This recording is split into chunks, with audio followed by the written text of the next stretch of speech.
Hello everyone, this is PC Death Gamer. Welcome back to another episode of Higurashi Chapter 1. Last we left off, of course, we got back to our house after talking to Oishi, and Mio and Rena both came back and started making us think, wait, they know we talked to Oishi, we know we suspect them, all that. So anyway, let's keep going. And talking was not getting bored, rambunctious. In talking of not getting bored, rambunctious Octo was a good person for that too. She was pretty bratty, but that was just the way she interacted with others. Rika was the same way. She didn't speak often, but that didn't mean she was always silent. They're my friends. But after hearing of better untold secrets of town from Oishi and Tameke, when I was told about Oishira's curse, things started going crazy. Then hearing from Oishi that Mio and Rena, Sakuto, and Rika were all suspicious. After that, everyone's changed. That's right. It all started getting weird after Oishi told me all that strange stuff. At that time, I really should have just not listened to those wild stories. And I even shouldn't have heard about the past incidents from Tameke the night of the Watanashi. If I just hadn't gotten that strange sense of curiosity, if I just hadn't, that's right. So that's why they bleeped Tameke. They killed Tameke. That impudent outsider speaking to the likes of me after everyone went out of their way to keep it a secret from me. They'll probably kill Oishi as well for trying to unearth what everyone was warning me about. Was better left buried. Besides that, he was unforgivable for spilling words that made me doubt the others. Of course, a guy like that is going to be killed. Both Tameke and Oishi were nothing but outsiders after all. They were entities who couldn't coexist with people of town. Those guys should just fall to Oishira's curse and just die. It wasn't their fault. It was my fault for not being able to hold back my curiosity. It wasn't their fault. It wasn't their fault. It wasn't their fault. It wasn't their fault. It wasn't their fault.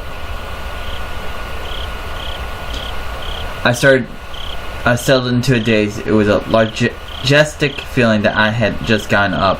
The ominous chill had haunted me. It said, "Oh, it's fine now." I was no longer frightened. I had completely recovered. I'll go to school tomorrow. Right as rain. I'll greet everyone. I'll take part in club activities. It'll definitely be fun. It had to be fun. I was one of them after all. Oh, that reminds me. I need to eat those mochi.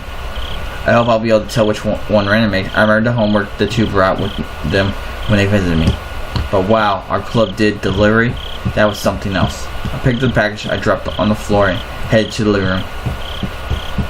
It would be nice, I guess, to have some tea with it. To fill my mouth with mochi while drinking the tea. Oh, this is quite a delicate situation I was in. Opening up the newspaper wrapping, there were 5 clumps of red bean paste mochi fit snugly inside. There were letters written from left to right on the newspaper. A, B, C, D, and E. Now then, they said Rena made one of these. I wonder which one. There wasn't much difference in how they looked. They smelled and appeared about the same. This was a pretty difficult problem. The biggest difference was probably their shape. I wasn't sure what kind of person Mion's grandma was, but Rena had it to be different from hers. Looking carefully, I could see one mochi that was made very neatly. So, well, that, just by staring at it, one could tell it stood out. Looks like the challenge depends on whether or not this one is Rena's.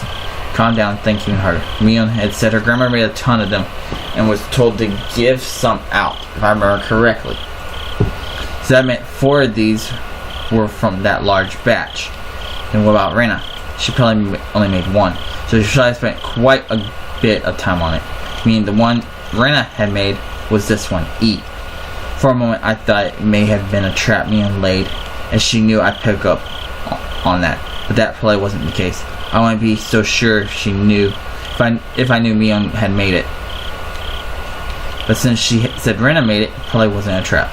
Alright, my tea is ready too. I'll start with the defending champ, Mion's grandmother. Let's see. Not bad. The smooth red bean paste and soft, chewy texture left little be desired. The tea I drank afterwards also accumulated the experience. This was an ugly piece of work. Now, how about Rena's? The cushion was so delicate, one would think it was a high-class Japanese dessert. Since I normally had quite the appetite, I was slightly worried about the size of the portion. But well, first a bite. This is quite a different one to judge, actually. Difficult one to judge. The ingredients were exactly the same, as there was little difference in flavor. What was different was how it was shaped at the end, so it was to be expected. So the deciding factor would be presentation and volume. The well-formed and well-sized champion versus Rena the challenger was a size you just couldn't get enough of. Only had one bite of Ren's. I would probably have to wait until after I was done eating to make my decision. Maybe there was something hidden inside that could cause an upset. Choo choo. Since my prediction was right, my tongue touched something. Didn't feel like something edible, so I reached in with my finger and grabbed it. Boom! Come on. Music change, yep. What is this? Yep, music change. I already know what it is, so. Yay. I mean, I could fully comprehend what it was. I threw away the rest of the mochi I was eating as fast as I could. Slammed against the wall, causing the bean jam to splatter. Then, after sticking from it, it slid down to the floor.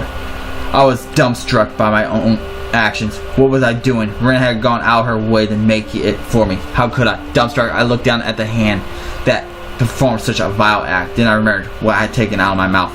First, I thought it was a hair. Even though it was shorter than Mion's, Rena's hair was still quite long. But it wasn't this short. It was also a bit too hard to be hair. It was thick enough to roll around on my tongue. There was a bit of a metallic seam on one end of it. Ah yes, there was a hole for where thread goes through, like it was a sewing needle. Yeah, that's right. It looked very much like a sewing needle, exactly like one, and was pointed as well, quite sharply. It really did look just like a sewing needle. What I mean by looked very much like a sewing just a bit ago. I couldn't answer, but a voice inside me already knew and let me know by chattering my molars together. I couldn't stare off the terror welling up inside me. Suddenly I tasted something metallic and felt a prickling pain at the back of my throat. I stuck my finger in the back of my mouth and felt around to see if I was bleeding. Suddenly I felt an urge to vomit. A sharp taste of bile irritated the back of my throat. I clasped both my hands over my mouth, and after wrenching in agony, I was somehow able to hold back the nausea. I was finally able to breathe normally again, but this time my heart was intensely throbbing. Then it finally registered exactly what was mixed in with the mochi. Before I could think the correct words, my hands were already on the move. Splat, splop, plop. I tossed the rest of the mochi against the wall. The geometric patterns of the splattered bean jam on the wall suddenly invoked a terrible omen in my mind. They were looking away. I dashed out to the hall, flew upstairs to my room, where I stayed under my covers until morning. I clutched my own shoulders, howling madly in a mix of fear, anger, sadness, and frustration. It wasn't a threat or warning or reminder. Nothing as simple as that. What had happened in town? What was happening in town? What would happen? I didn't know the answers to any of those questions. Where did I break the taboo? Regardless, now Rena and Mion and others, they consider me an enemy, and they thought I should just die. I won't let you kill me, not for such a pointless reason. I fell into a restless sleep as I was crushed by my negative emotions.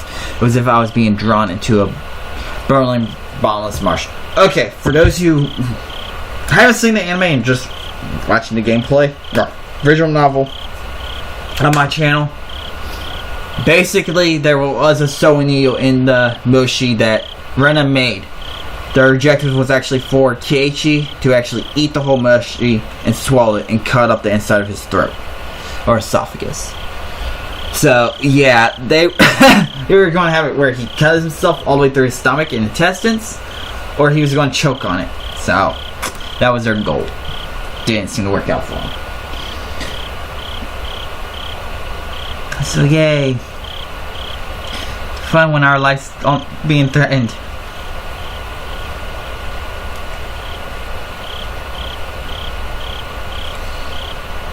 Yay, we get new tips. What's the medicine that makes you commit suicide? And threat.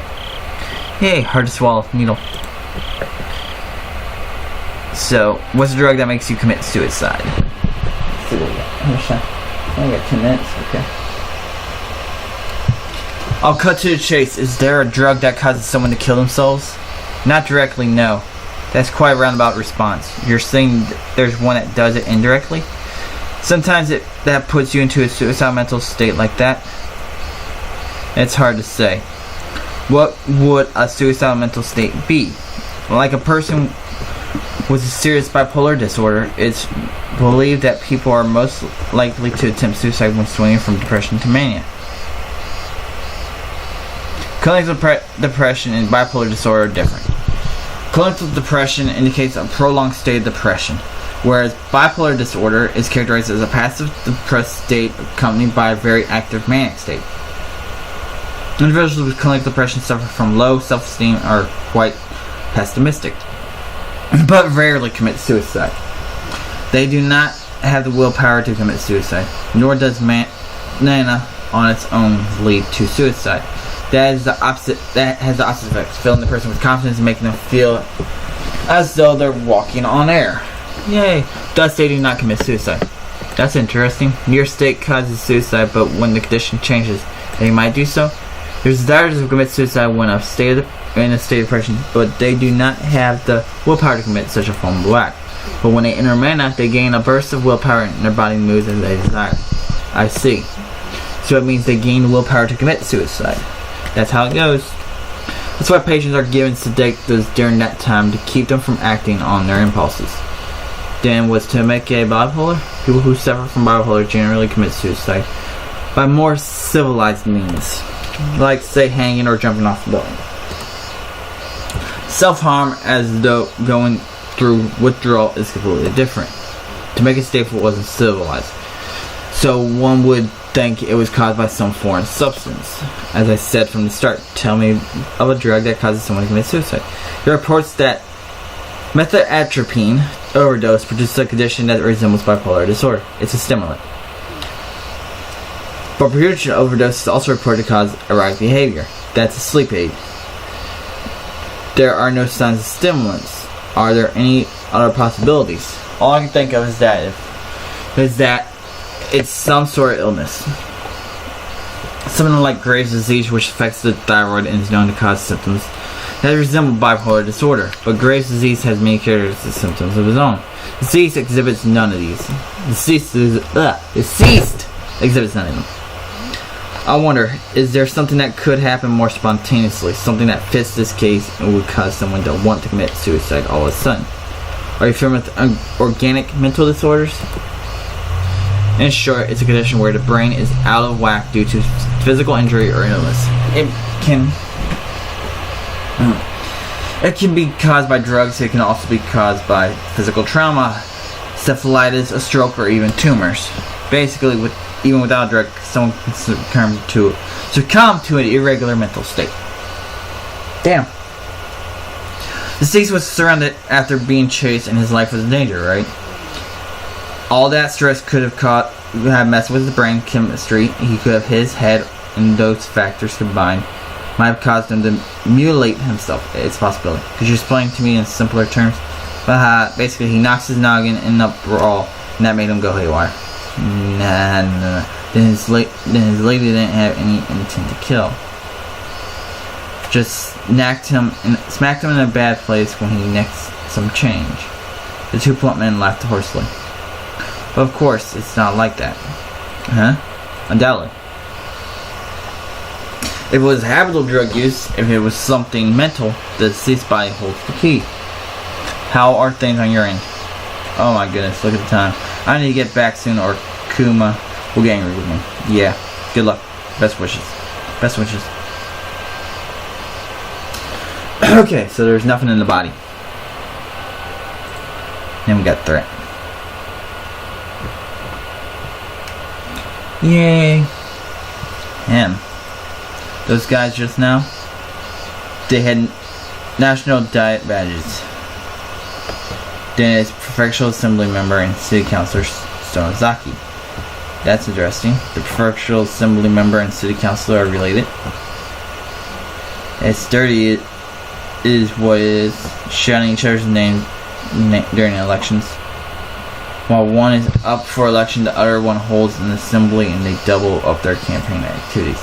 Bluntly, I don't know much about this stuff, but isn't that against the rules of election? As long as they had no prior constellation, there are no restrictions on their political activities. Coming at the investigation division, which is going to be pretty tough for you. You should at least brush up on election policies. I'm not suited for the intelligence division, because I'm done. There are professional assembly members, Sonozaki and city councilor Sonozaki, also the mayor of town. All of them involved with the Sonozaki family. What crap. Looks like they were seen off by the department chief and deputy chief. It came to me. That night when the chief invited me along to get some Odin, I thought that was it. Yay. A little flashback. You had a lot of connections. So you might have heard something, did you? Nope, not a thing. Ma'am, I'll take a tofu fritter and fish cake. A counselor barked at me in the police chief's steed. Oh my, is that so? Ma'am, I'll take another bowl. Prefectural Assembly Member Sonaki and City Councilor Sonaki were both intimidating. Our snot-nosed career police chief didn't even handle being yelled at by, couldn't even handle it. They're like the Yakuza. A petition with your name came up regarding how the investigation of the town incident was being handled. Goodness me. I'm not the fairness. No need to play dumb. You're reopening the past cases regarding town, aren't you? I already got my hands full with Tomeke stuff, actually. Nah. Really? If that's true, then there's no problem. There was a period of silence. While we were silent, we made headway on our food and drink. Whew, that was quite a feast. This month has been a bunch of losses for me, so my wallet was feeling the pinch. Much appreciated. Nah, it's nothing. Tell me a good horse again. I bet on the same one as you. Nah, I haven't been doing well there lately. I haven't been able to read the horses at all. Taxi? I'm going by train. Police chief is taking the taxi. I have my own car, but it's it would be rash to drive it home. Can't blow it right before retirement with a DI. Even though he could still rattle off, it looks like his legs were already Pushed him into I gave the police chief's address. I'll see you again tomorrow. Happy New Year. Oh, is she? Yeah. Past incidents have been closed. Stop lumping them all together. Those villagers half believe it's really a curse. Well, I'm not convinced. You're going to be retiring next year, aren't you? Weren't you going to pay off your mortgage with your pension and move up to Hokkaido with your mom? Mother plans to return to the land of her birth. It's the least I can do. And the pension, well, it'll let me enjoy myself in Tsunakido. Police chief may issue a special retirement salary raise, he says. Public servant's pension is calculated based on their monthly salary. So if you were able to get a raise right before retirement, your bonus to your salary would be inflated, and you get a hefty surplus of funds. That tends to be how it's done around here. Of course, it's not a custom that's thought of highly. The difference between the bonus and the pension is quite a bit. I expect nothing less expendably from our egghead chief, but well, our salary is comprehension for our hard work, but in the end, it's really just has to do with the passage of time. This is something I can laugh at, but I'll laugh through it anyway. I don't think it's anything explanatory, but given how hard you've worked, it's not odd that you're getting that much of a pension. I'd like to get that much myself. If I can get it, well, of course, I'll want it. Nah. You'll get it. You're an adult after all. Sorry for holding you up here, driver. Thank you very much. Closed the door roughly, interrupting the chief's conversation a bit rudely. It looked like the chief still had something to say, but he just smiled weirdly and waved. I waved in return. The cab sped up gradually and soon disappeared among the sealed lights. Nah. Oh man, I wonder if I really can repay that loan. Oh, damn. So they were threatening Nashi. Yay. Anyway, I'll end this episode here. If you all did enjoy, please leave a like or a comment below. And as I've said in past episode, or practically every ending, if there's something you want to see me play, be a visual novel or anything else, do let me know in the comments below. But anyway, this is PC Death Game. As always, hope you enjoyed. Keep playing on. See yas.